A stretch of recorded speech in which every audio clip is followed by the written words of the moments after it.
नमस्कार, मैं दक्षा क्लासेस के ऑनलाइन प्लेटफॉर्म पे आपका स्वागत है। नेक्स्ट चैप्टर है आज का मेरा बौद्ध धर्म। बौद्ध धर्म ये भी जैसा कि एक सिंगल चैप्टर है, तो कोशिश करेंगे एक वीडियो में खत्म हो जाए। अगर नहीं होता है तो फिर नेक्स्ट टाइम पढ़ा देते हैं। तो शुरू करते हैं।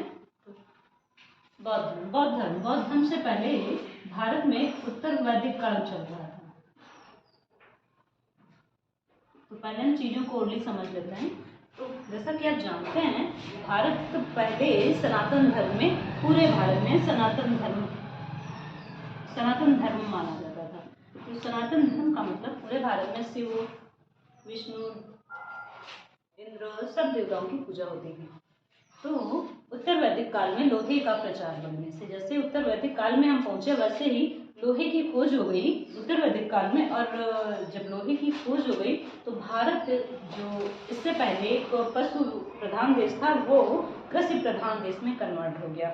मतलब जब हमारे पास लोहा आ गया, हमारे पास औजार हो गए, तब हमने बहुत सारे जंगलों को साफ कर लिया। गंगा यमुना के मैदान को, वहाँ पर जंगल थे, हमने उनको पूरी तरीके से साफ किया, काफ़ी हद तक साफ किया। वहाँ पर हमने अपनी बस्तियाँ बसाई, अच्छी खासी खेती होने लगी और उस खेती से जो अत्यधिक अन्न उपजाया जाने लगा, उसके तहत अब जब अन्न ज़्यादा उपजाया जा रहा है तो राजा को बहुत ज़्यादा कर दिया जाने लगा। राजा को जब बहुत ज़्यादा कर दिया जाने लगा तो कर का रीजन क्या हुआ? कर के जब राजा को बहुत ज़्यादा कर मिला तो राजा का जो जीवन था वो और ज़्यादा विलासपूर्ण हो गया। लेकिन एक चीज़ और वहाँ पर थी, वो ये थी कि जो राजा होते थे, मतलब क्षत्रिय जिनको मानते थे, तो युद्ध का बेस उनके पास होता था, लेकिन उसका पूरा क्रेडिट ब्राह्मण दे जाते थे, क्योंकि जो धर्म था वो ब्राह्मण को सर्वोच्च मानता था, जो सनातन धर्म था। तो इसीलिए कुछ छोटी छोटी चीज़ें होती रही। विलासता बढ़ने से, आडंबर बढ़ने से लोगों को जो सनातन धर्म था वो काफ़ी भारी लगने लगा। बहुत ज़्यादा उनको ऐसा लगने लगा कि जो सनातन धर्म है ये बहुत ज़्यादा बोझिल होता जा रहा है। तो जब कोई किसी चीज़ से बहुत ज़्यादा परेशान होता है तो कुछ दूसरा ऑप्शन नहीं होता है। बस यही दूसरे ऑप्शन के चक्कर में भारत में दो नए धर्मों का उदय हुआ, एक तो बौद्ध धर्म, दूसरा जैन धर्म। तो इस तरफ थोड़ा और देख लेते हैं। तो उत्तर वैदिक काल में जो समाज था बेटा 4 वर्णों में बटा हुआ था। तो सबसे जो सर्वोच्च वर्ण माना जाता था वो था ब्राह्मण, फिर माना जाता था क्षत्रिय, फिर माना जाता था वैश्य, और अंतिम वर्ण माना जाता था शूद्र। कायदे से समझ लीजिएगा, उत्तर वैदिक काल में, चूंकि याद रखना जो हमारा वैदिक काल था या पूर्व वैदिक काल था, वहां पर जो हमारा धर्म था वो जाति आधारित ना होकर कर्म आधारित था। तो लेकिन जब उत्तर वैदिक काल आया तो जो हमारा धर्म था, वो जो हमारे वर्ण थे, वो कर्म आधारित ना होकर जन्म आधारित हो गए। इसी कारण जो समाज था वो ब्राह्मण, क्षत्रिय, वैश्य और शूद्र 4 हिस्सों में बट गया। अब हुआ क्या, आपको अच्छे से जानते हैं, कोई भी चीज़ एकदम से नहीं पलटती। अगर भारत में बौद्ध धर्म आया तो उसके कई रीजन रहे थे। एक तो सबसे बड़ी चीज़ यही रही कि जो विलासिता बहुत ज़्यादा बढ़ गई थी, सनातन धर्म में आडंबर बहुत ज़्यादा बढ़ गए थे। उसके अलावा भी कई छोटी छोटी चीज़ें थी जिनको हम समझ लेते हैं। तो सबसे पहली चीज़ तो ये थी, ब्राह्मण को विशेष दर्जा प्राप्त था। ब्राह्मण को विशेष दर्जा प्राप्त था। ये स्वयं को ब्रह्म का पुत्र कहते थे, ब्रह्मा जी का पुत्र कहते थे। तो चूंकि ये ब्रह्मा जी के पुत्र थे तो ये खुद को सर्वोच्च समझते थे। उसके बाद जब ये बेटा खुद को सर्वोच्च समझते थे तो इनके पास एक चीज थी जो इनके अकॉर्डिंग चलती थी, वो ये थी कि शासन भले ही क्षत्रिय करता था, शासन जो था वो क्षत्रिय करता था, लेकिन शासन की वास्तविक बागडोर ब्राह्मण अपने हाथ में रखते थे। जो वो करते थे वैसे ही होता था। मतलब अगर वो करते थे राजसूय यज्ञ होना है तो राजसूय होना है, अगर कोई अन्य यज्ञ होना है या कोई अन्य कर्मकांड होना है तो वो होता था। तो धीरे धीरे वहां पर ब्राह्मणों का दर्जा बढ़ने लगा। अब चूंकि जब ब्राह्मणों का दर्जा बढ़ने लगा तो क्षत्रिय जो थे, क्षत्रियों ने इसका विरोध करना शुरू कर दिया। क्षत्रियों ने इसका विरोध शुरू किया। होता क्या था, क्षत्रिय सोचता था कि टोटल का टोटल जो युद्ध है, मेहनत है, वो हम करते हैं और क्रेडिट उसका ब्राह्मण ले जाते हैं। जो सर्वोच्च स्थान है वो ब्राह्मण अपना रखते हैं, जबकि सर्वोच्च स्थान मेरा होना चाहिए। इसके अलावा एक चीज और थी, जो जितने अच्छे वर्ण का था, छोटी चीजों में समझ लीजिए, जो जितना अच्छा वर्ण होता था उसको उतना ज्यादा सुख सुविधा अनुसार जीवन यापन करने का हक था, और जो जितने ज्यादा सेकंड थर्ड फोर्थ पे आते थे, उनके हिसाब से उनकी सुविधाएं घटती जाती थी। तो एक रीजन ये भी असंतोष का बना, तो एक एक करके समझ लेते हैं। क्षत्रिय, क्षत्रिय ने सबसे ज्यादा ब्राह्मण का विरोध किया। जैसा कि अगर आप देखेंगे तो जो भगवान बुद्ध और महावीर स्वामी थे, ये दोनों के दोनों ही क्षत्रिय थे। इसके बाद बेटा आया वैश्य। वैश्य जैसा कि आप जानते हैं, जो थर्ड स्थान पे, इनको तीसरे स्थान पर रखा गया था वैश्य को। तो सबसे बड़ी चीज ये होती थी कि जो वैश्य थे, सबसे ज्यादा मेहनत यही वर्ग करता था। वैश्य वर्ग जो मेहनत था वो सबसे ज्यादा करता था। और इसमें होता क्या था, जब बौद्ध काल में सिक्कों का प्रचलन हो गया। बौद्ध काल में जब सिक्कों का प्रचलन हो गया, तो सिक्कों का प्रचलन होने से जो व्यापार था वो बढ़ गया, क्योंकि लोगों को आसानी हो गई भाई व्यापार करने में। जब सिक्के बढ़ गए तो लोगों को आसानी हो गई। अब आसानी होने से अब जब व्यापार बढ़ेगा, लोग बढ़ेंगे, व्यापार करने का तरीका आसान होगा, तो सबसे ज्यादा जो फायदा होगा वो वैश्य को होता है। अब लेकिन फायदा तो इनको बहुत हो रहा था, लेकिन इनको तीसरी जाति के हिसाब से देखा जाता था, और ये चीज इनको बहुत ज्यादा खलती थी कि मतलब इतना कुछ करने के बावजूद हम तीसरे नंबर पर हैं। तो इन्होंने धीरे धीरे किया गया। इसके अलावा एक चीज और थी, एक तो सिक्कों का प्रचलन बढ़ा, व्यापार बढ़ा, जिसका फायदा इन्होंने, लेकिन सनातन धर्म व्यापार में अति फायदे को नकारता था। वो कहता था अगर बहुत ज्यादा फायदा तो उसको आप दान कर दीजिए, उसको ज्यादा रख के क्या करेंगे। इसके अलावा ये लोग सूदखोरी को गलत मानते थे। जो सनातन धर्म था वो सूदखोरी को गलत मानता था। उसके हिसाब से सूदखोरी जो होती है वो बहुत ही निम्न कोटि का काम थी, जबकि ये इनके लिए बहुत अच्छा धंधा होता था। आप आराम से किसी को पैसे उधार दीजिए, उसके बाद उस पर एक्स्ट्रा ब्याज लीजिए, वापस लीजिए। तो इस हिसाब से ये थोड़ा सा और भी विचलित हो गया कि नहीं, अगर हम सनातन धर्म देख रहे हैं तो उसमें हम लोगों को काफी निम्न स्तर से देखा जा रहा है। इसके अलावा बेटा शूद्र की स्थिति तो पहले से ही दयनीय थी। और जैसे जैसे जो तुम्हारा वर्ण था वो बटा 4 हिस्सों में, तो शूद्रों की स्थिति उससे भी ज्यादा दयनीय हो गई। मतलब कुल मिला के धीरे धीरे तीनों के तीनों जो वर्ण थे वो बहुत ज्यादा असंतुष्ट हो रहे थे। क्षत्रिय काम करने के बाद, मतलब पूरा सब कुछ युद्ध करने के बाद पूरा क्रेडिट ब्राह्मण ले जाते थे। वैसे ये एक्स्ट्रा कुछ कमा नहीं सकते थे, अगर एक्स्ट्रा कमाते थे उसको सनातन धर्म पाप करता था। और शूद्र, इनकी तो दशा पहले से ही बहुत ज्यादा खराब थी। हालत ये थी, अगर कोई दंड होता था तो सबसे कठोर होता था। तो ये पहले से उस धर्म से आहत थे, क्योंकि वहाँ इनको बहुत ही हेय दृष्टि से देखा जाता था। तो धीरे धीरे कई रीजन हो गए, जिससे भारत में एक नए वर्ण को, एक नए धर्म को पांव पसारने के मौके मिले। इन्हीं में एक धर्म था जिसको हम बौद्ध धर्म के नाम से जानते हैं। काफी अच्छा धर्म था। तो शुरू करते हैं बेटा इस धर्म के बारे में। तो पहले इनके बारे में जान लेते हैं। तो भगवान बुद्ध का जन्म 563 ईसा पूर्व कपिलवस्तु की लुम्बिनी नामक स्थान में हुआ था। वर्तमान में कपिलवस्तु की लुम्बिनी नामक स्थान में हुआ था, जो कि वर्तमान में नेपाल में पड़ता है। इनके पिता जो थे वो शाक्य कुल के मुखिया थे। इनके बारे में भी बता रहे हैं। तो या तो उल्टे सुन लेते हैं या थोड़ा सा लिख लेते हैं, फिर आसानी हो जाएगी आपको याद करने में। तो जन्म इनका शाक्य कुल में,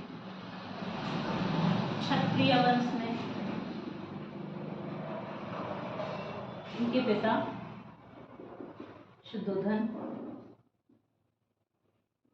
तो अब सिंपल सी बात है, जब इनका जन्म ही शाक्य कुल में हुआ तो इनके पिता भी शाक्य कुल के मुखिया रहे होंगे। तो इनके जो पिता थे वो शाक्य कुल के मुखिया थे। मतलब अगर इनको कहा जाए तो ये कपिलवस्तु के राजा थे।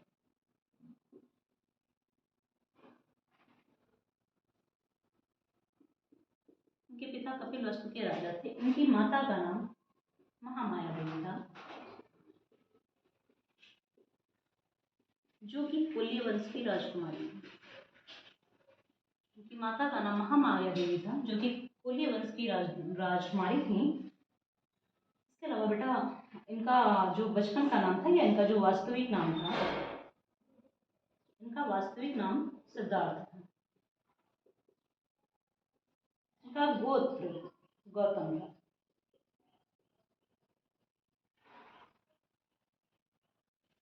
इसीलिए ये गौतम बुद्ध भी कहे जाते हैं। ठीक है, इनका ये अपने गोत्र के कारण गौतम कहे जाते हैं। आगे बढ़ते हैं। इनका पालन पोषण, तो ऐसा माना जाता है इनके जन्म के 7 दिनों के बाद इनकी माँ की मृत्यु हो गई थी और इनका पालन पोषण इनकी मौसी मौसी या कहीं कहीं पर विमाता रखा होता है।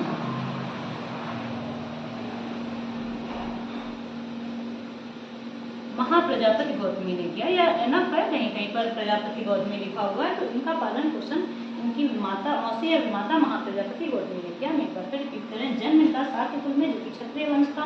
पिता इनके सुधोधन थे, जो कि कपिलवस्तु के राजा थे। माता इनकी महामाया देवी थी, जो कि कोल्य वंश की राजकुमारी थी।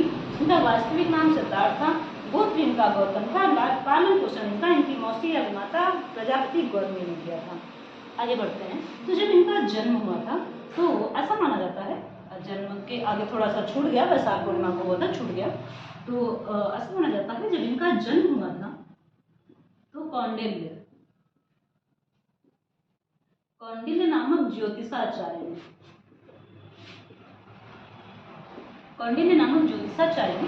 इनका जन्म बेटा वैशाख पूर्णिमा के दिन हुआ था। कौंडिल्य जो थे, जो कि ज्योतिषाचार्य थे, उन्होंने ये भविष्यवाणी की थी।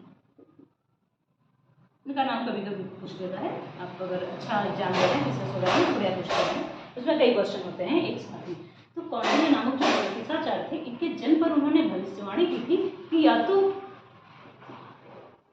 ये चक्रवर्ती सम्राट बनेंगे या फिर ये विश्व विजेता सन्यासी बनेंगे। मतलब ये ऐसे सन्यासी बनेंगे जिनको पूरा विश्व जाने। ठीक है, तो पूछ लेता है मतलब इनके जन्म पर किस ज्योतिषाचार्य ने भविष्यवाणी की थी कि या तो ये चक्रवर्ती सम्राट बनेंगे या विश्व विजेता सन्यासी बनेंगे। तो बेटा कौंडिल्य ज्योतिषाचार्य थे जिन्होंने ये भविष्यवाणी की थी। आगे बढ़ते हैं। इनका जन्म बेटा वैशाख पूर्णिमा के दिन हुआ था। जन्म मृत्यु सब कुछ, इनको ज्ञान प्राप्ति सब वैशाख पूर्णिमा के दिन हुआ था। इसीलिए वैशाख पूर्णिमा को गुरु पूर्णिमा के रूप में मनाया जाता है।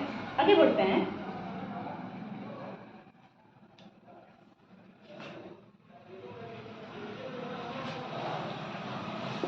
विवाह, इनका विवाह 16 वर्ष की उम्र में।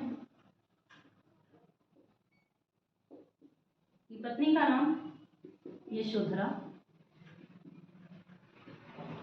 माना जाता है ये कोल्य वंश की राजकुमारी थी, माँ के वंश से आ रही थी। और इनके बेटे का नाम पुत्र का नाम राहुल था। 16 वर्ष की अवस्था में इनका विवाह हुआ। पत्नी का नाम यशोधरा, कोल्य वंश की राजकुमारी मानी जाती है। पुत्र का नाम इनके राहुल था। आगे बढ़ते हैं। अब ये तो इनके बारे में थोड़ा और समझ लेते हैं। अब ऐसा हुआ जब इनको पुत्र वगैरह की प्राप्ति हुई, जो इनके पिता को पहले से पता था कि या तो मेरा बेटा बहुत बड़ा सम्राट बनेगा या फिर बहुत बड़ा सन्यासी बनेगा। तो इनके पिता ने अपने पुत्र को पूरी तरीके से सम्राट बनाने के लिए इनके आसपास विलासिता की वस्तुओं का भंडार लगा दिया कि मतलब इनका पूरा का पूरा ध्यान धन, वैभव, पुत्र, पत्नी और विलासिता के जीवन में लगा रहे। लेकिन जो जिसके भविष्य में ही जो होता है वही मिलता है, बस यही मान के तो उन्होंने पिता ने सोचा चलो ठीक है, देखते हैं, कोशिश कर लेते हैं। तो हुआ क्या, इनको महल से बाहर जाने की आज़ादी नहीं थी। ये महल में ही अपने रहते थे, काफ़ी बड़ा महल रहा होगा इनका, उसी में घूमना टहलना सब कुछ उसी में इनका था। तो जब ये इनके पिताजी वृद्ध होने लगे और जो राज्य था उसको ट्रांसफ़र करने की बात है कि मतलब अब तो मेरा शासन तो एनफ हो चुका है, अब हम अपने राज्य को ट्रांसफ़र करते हैं। तो इनके पिता ने क्या किया, इनसे बताया कि आप युवराज हैं यहाँ के, अब आपको शासन संभालना है। तो इन्होंने अपने पिताजी से कहा कि ऐसा करिए कि हम एक बार राज्य भ्रमण करना चाहते हैं। तो चूँकि इनको इससे पहले राज्य भ्रमण की परमिट नहीं थी, तो इनके पिताजी ने कहा ठीक है, आप राज्य भ्रमण कर लीजिए। इन्होंने कहा पहले अपना राज्य देख तो लें, आखिर उसकी लिमिट क्या है, कैसा है, कितना है, फिर तो हम राजा बनेंगे। तो भाई इनको राज्य भ्रमण की परमिट दी गई। राज्य भ्रमण से जस्ट पहले पूरे साम्राज्य को, लोगों को ये बताया गया कि उस दिन कोई भी भिखारी, वृद्ध, मृत कोई भी रास्ते में नहीं आएगा। तो भाई हर किसी को मना कर दिया गया। लेकिन अब जो मंजूर हुए भगवान को वही हुआ कि भाई निकले राज्य भ्रमण के लिए। तो वहाँ पर इन्होंने 4 अवस्थाएं देखी। बेटा यहाँ पर एक दो चीज़ें और याद रखना, बहुत अच्छा पूछा जाता है। भ्रमण के समय इनका सारथी कौन था? जब ये राज्य भ्रमण के लिए निकले तो इनका सारथी कौन था, और तो जब ये राज्य भ्रमण के लिए निकले, चूंकि ये राजा के पुत्र थे तो अकेले तो जा नहीं सकते, तो ये रथ पे गए और इनके साथ में इनका सारथी था, जो कि इनके बारे में, जो कि इनको काफी सब कुछ बता रहा था, ये क्या है ये क्या है, क्योंकि ये तो कभी बाहर गए नहीं थे, बहुत ज्यादा चीजें थी जो ये नहीं जानते थे। तो इनके सारथी का नाम चलना था। जब ये बाहर निकले तो इन्होंने 4 अवस्थाएं देखी। सबसे पहले इन्होंने एक बूढ़ा व्यक्ति देखा,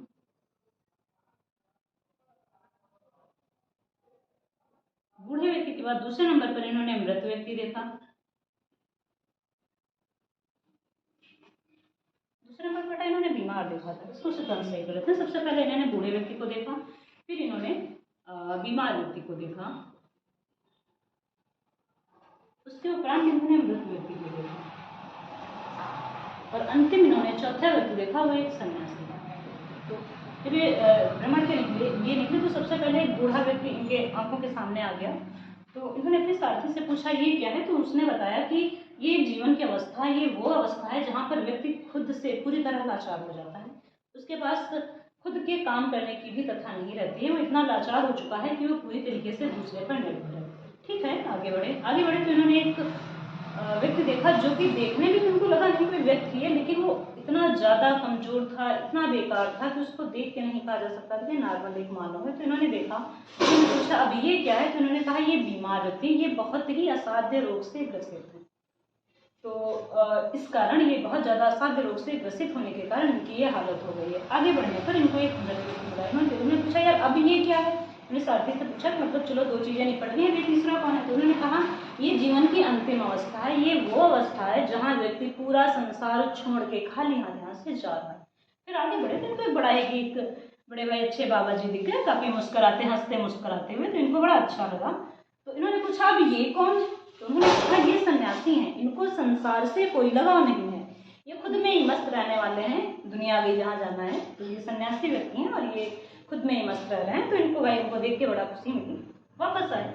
अब इन्होंने 4 अवस्थाएं देख ली, इन्होंने फिर अपने मन में जो भी सोचा विचारा हो, आगे बढ़ते हैं, देखते हैं इन्होंने क्या सोचा।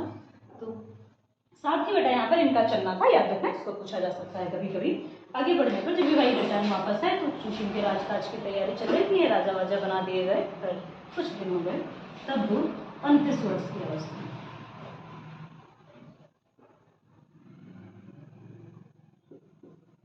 इन्होंने गृह त्याग कर दिया। ये रात में घर से निकले थे, तो चूंकि किसी को पता ना हो, हर कोई सो रहा था, ये रात में चुपचाप घर से निकल गए। चूंकि इनके दिमाग पहले ही चेंज हो चुका था, तो इन्होंने रात में अपना घर त्याग कर लिया। 29 वर्ष की अवस्था थी। वहाँ से निकलने के बाद जब ये घर से निकले तो वहाँ पर बेटा इनके इनका घोड़ा का नाम भी पूछ लिया जाता है। तो निकले तो महल से निकलना था, बड़ा महल रहा होगा, तो इधर उधर जाते टाइम लगता, तो इन्होंने जिस घोड़े को अपने साथ लिया उसका नाम कंथक। बस ये 2 पॉइंट बेटा बहुत अच्छे से याद रखना, रिसर्च में पूछ लेते हैं, अच्छा पूछा आता है इन दोनों पॉइंटों को। तो सारथी इनका चलना था, घोड़े का नाम इनका कंथक था। जब ये वहाँ से बाहर निकले, थोड़ी दूर वह बाहर आ गए, बाहर आने के बाद अब बाहर तो आ गए घर से, अब ये जाएं कहाँ, तो अब ये क्यों कर देते हैं, गृह त्याग इन्होंने किया। गृह त्याग को महाभिनिष्क्रमण कहते हैं। हम एक जगह पर लिखा देंगे, लेकिन जहाँ पर आ गया है वहाँ पर देख लेते हैं।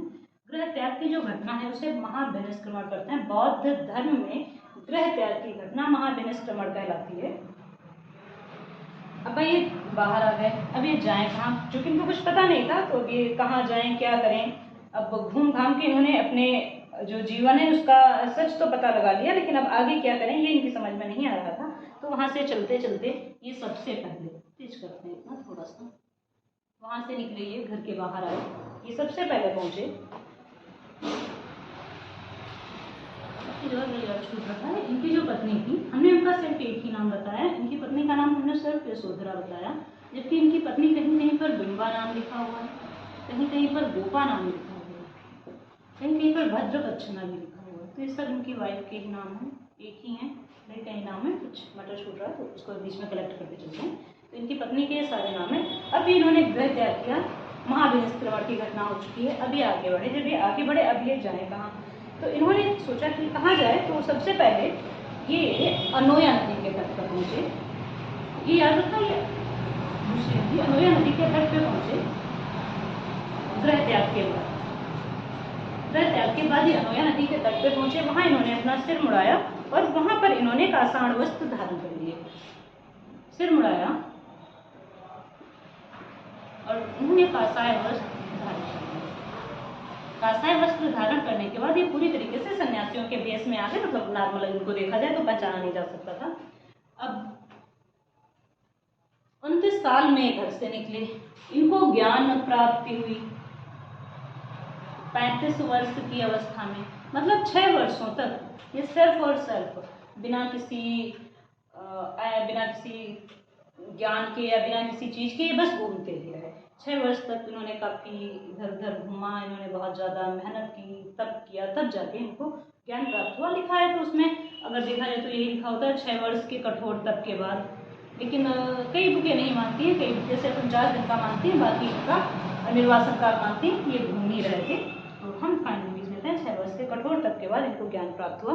आगे बढ़ते हैं। तो भैया ये गृह त्याग के बाद हम फिर एक बार रिपीट कर रहे हैं। गृह त्याग के बाद ये अनोया नदी के तट पे पहुंचे। वहां इन्होंने सर मुड़ाया और वहां पर इन्होंने सन्यासियों वाले वस्त्र धारण किए। इतना कुछ करने के बाद फिर 35 वर्ष की अवस्था में इनको ज्ञान प्राप्त हुआ। आगे बढ़ते हैं। अब यहाँ से देख लेते हैं ज्ञान प्राप्ति। इनको ज्ञान प्राप्त हुई 35 वर्ष की अवस्था में।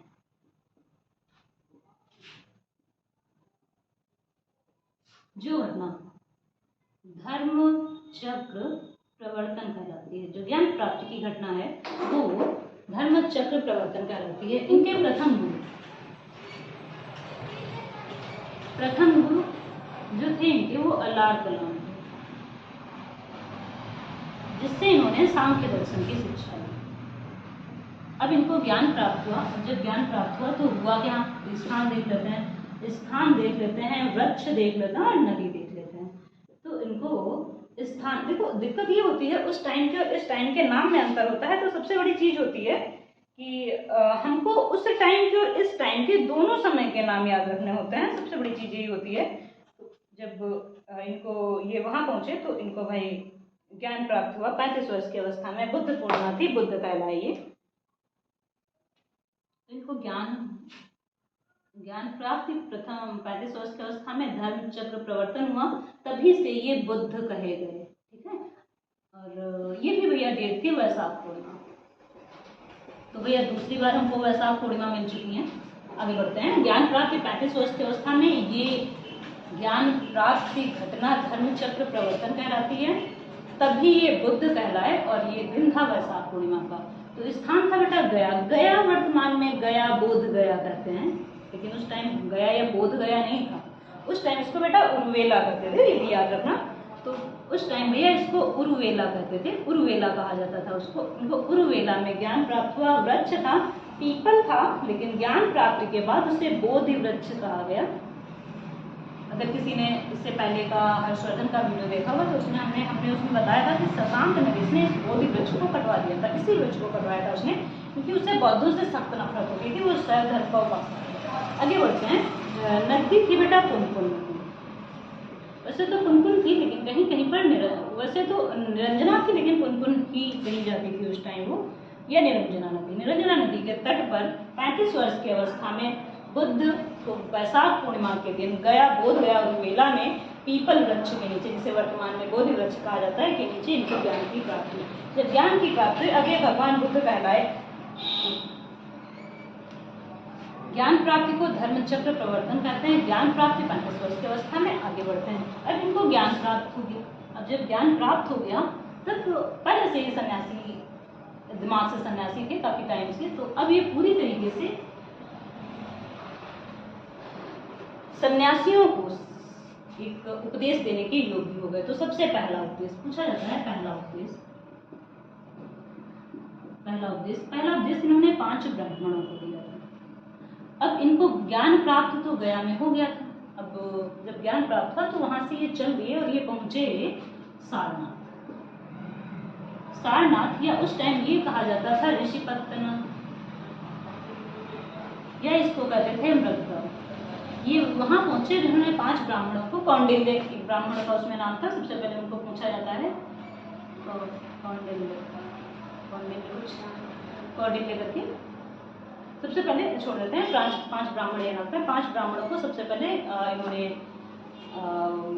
उसकी शिक्षा दी, बौद्ध धर्म की शिक्षा दी। सबसे पहले इन्होंने अपना जो ज्ञान शेयर किया या ज्ञान बांटा वो 5 ब्राह्मणों को बांटा। पहला उपदेश देने के बाद सारनाथ ऋषि पत्रम या मृतगांव में देने के बाद इन्होंने सबसे ज्यादा उपदेश दिए। सबसे पहला उपदेश 5 ब्राह्मणों को सारनाथ में सर्वाधिक उपदेश देखो भगवान बुद्ध का जो, अगर हम मैप पे इनके स्थान देखें तो ये नेपाल के आसपास थे। तो सीधी सी बात है, जहाँ पर जो रहता है सबसे ज़्यादा उपदेश भी वही देता है। तो सबसे ज़्यादा उपदेश इन्होंने श्रावस्ती में दिया, कोसल देश की राजधानी के लिए।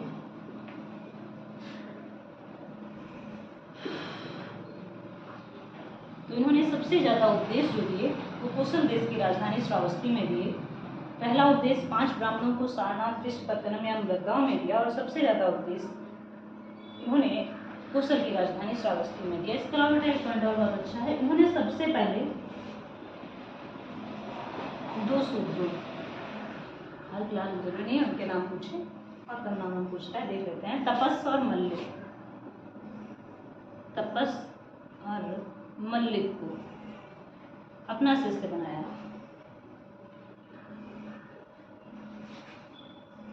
लेकिन पूछा जाता है इनके प्रिय शिष्य,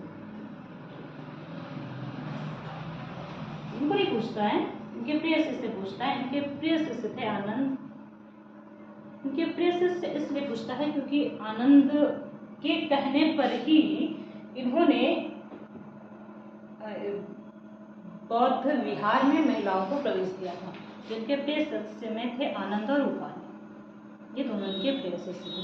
आगे बढ़ते हैं। पहला उपदेश इन्होंने 5 ब्राह्मणों को दिया सारनाथ में। सर्वाधिक उपदेश इन्होंने श्रावस्ती कोसल देश की राजधानी में दिया। सबसे पहले इन्होंने 2 सूत्रों तपस और मल्लिक को अपना शिष्य बनाया और इनका प्रिय शिष्य थे आनंद और उपाय। आगे बढ़ते हैं।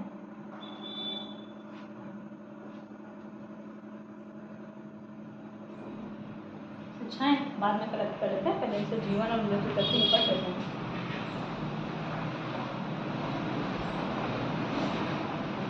भैया पूछिए अपने जीवन के अंतिम पड़ाव में, बीच की चीजें हम छोड़ रहे हैं, बीच की चीजें भी हम बाद में बता रहे हैं क्योंकि शिक्षाएं बताना इतना आसान नहीं है, अलग भी बता लेते हैं। अंतिम पड़ाव में ये हिरण्यवती नदी, अंतिम पड़ाव अपनी जीवन के अंतिम पड़ाव में ये हिरण्यवती नदी के तट पर पहुंचे, जो कि कुशीनारा थी। कुशीनारा या कुशीनगर एक ही है भैया, वर्तमान यूपी, ठीक है। कुशीनगर या कुशीनारा पहुंचे। ऐसा माना जाता है भैया वहाँ पर कि उस टाइम की मान्यता ये थी कि जो भी कुशीनगर में, जिसको कुशीनगर में मृत्यु, मतलब जो कुशीनगर में एक्सपायर होता था या जिसकी मृत्यु कुशीनगर में होती थी, उसको नर्क जाना होता था। तो इन्होंने इसी धारणा को तोड़ने के लिए कुशीनगर में अपने प्राण त्यागे। ये कुशीनगर पहुंचे, वहाँ पर एक व्यक्ति ने इनको भाई भोजन ऑफर किया। तो चूँकि 80 वर्ष की इनकी अवस्था थी, 80 वर्ष की अवस्था में कुशीनारा या कुशीनगर में 80 वर्ष की अवस्था में चुंद द्वारा अर्पित भोजन करने के बाद, एक व्यक्ति था चुंद नाम था उसका, चुंद द्वारा अर्पित भोजन करने के बाद, चुंद ने इनको भोजन दिया। अर्पित भोजन करने के बाद बुद्ध पूर्णिमा को ही, वैशाख पूर्णिमा को इनकी मृत्यु हो गई। बाद पूर्णिमा को ही इनकी मृत्यु हो गई। तो ये इनका जन्म भी वैशाख पूर्णिमा को हुआ था, वैशाख पूर्णिमा छूट गया था, वैशाख पूर्णिमा को इनकी मृत्यु हो गई। इनका जन्म था वो भी बेटा वैशाख पूर्णिमा को हुआ था। इनको ज्ञान प्राप्ति हुई वो भी वैशाख पूर्णिमा को हुई, और इनकी जो मृत्यु हुई वो भी वैशाख पूर्णिमा को हुई। इसीलिए बेटा वैशाख पूर्णिमा को गुरु पूर्णिमा, ठीक है, इसको याद रखना। इसी कारण से वैशाख पूर्णिमा कही जाती है गुरु पूर्णिमा। अब हमने जन्म बताया 663, 563 ईसा पूर्व इनका जन्म हुआ था। इससे 80 आप घटा रहे हैं तो 483 ईसा पूर्व में इनकी, तो इसको याद रखना क्योंकि ऐसे याद रखना 80 वर्ष की अवस्था में काफी वृद्ध हो चुके थे तब इनकी मृत्यु हुई। तो अब इनकी मृत्यु हुई तो इनकी जो अवशेष थे उनको 8 भागों में बांट दिया गया, उन पर 8 स्तूप बना दिए गए। हाल फिलहाल इतना ज़्यादा कुछ नहीं बताएंगे, इतना बहुत ज़्यादा हो जाएगा। तो वो हम नहीं बता रहे हैं कि स्तूप कहाँ कहाँ बने, लेकिन इनकी मृत्यु के बाद इनके शरीर, इनके अवशेषों को 8 भागों में बांट दिया गया। भैया अवशेष बांटे गए थे, ठीक है, तो इनके अवशेषों को 8 भागों में बांट दिया गया। बेटा यहाँ पर और पूछता है लास्ट, इन्होंने अपना अंतिम उपदेश किसे दिया था? इन्होंने अपना अंतिम उपदेश परिव्राजक बोलते हैं सुभद्र को दिया था। इन्होंने अपना अंतिम उपदेश सुभद्र को दिया था। और कहाँ दिया था? तो सीधी सी बात है, जहाँ एक्सपायर हुए थे वहीं दिया था, कुशीनगर या कुशीनारा में दिया था। अब भैया जीवन परिचय से तो हम निपट लिए, अब देख लेते हैं बौद्ध धर्म की शिक्षा।